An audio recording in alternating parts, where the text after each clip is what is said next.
Yeah, the X Games were originally started by Disney, since Disney owns ESPN. Yeah!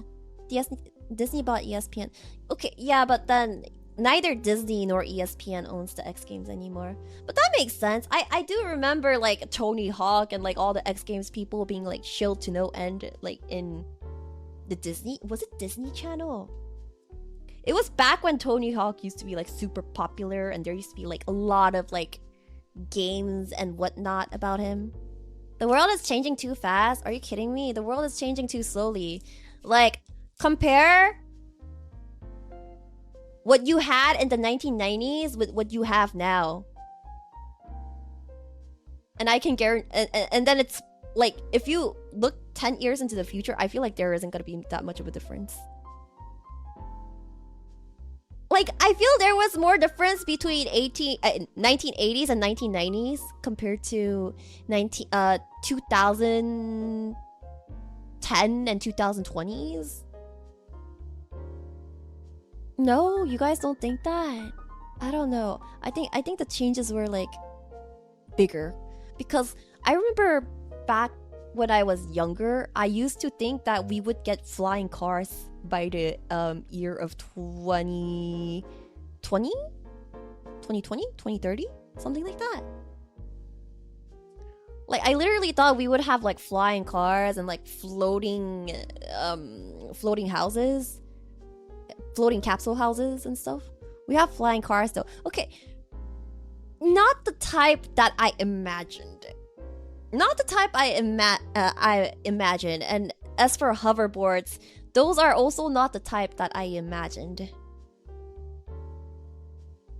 Social media, how is that too slow? I mean, what have we seen in 2020? I mean, AIs have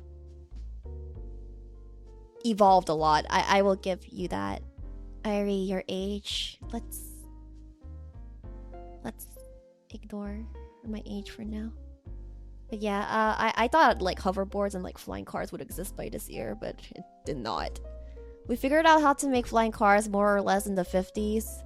We just realized maybe it's not a good idea when you think about Friday rush hour traffic.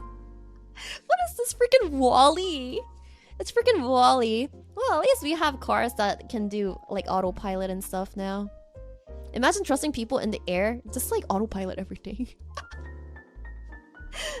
Actually, I don't know if I trust the machines too. Maybe auto. Yeah, don't completely trust autopilots. I mean, Waymo exists though. Technically, Waymo is like not supervised by anybody, and it works out fine, right? Technically. Where are the Jetsons bubble cars? Yeah, that's literally what I imagined when I was younger. I was like, bro, when it hits the year of 2020, we're probably gonna have like the cars and like houses that they show in the Jetsons and like all that stuff, and we're gonna get like hoverboards, and we'll just be like floating everywhere, and we'll have access to like instant teleportation, etc, etc. Imagine drunk drivers and flying cars. Oh yeah, let's yeah.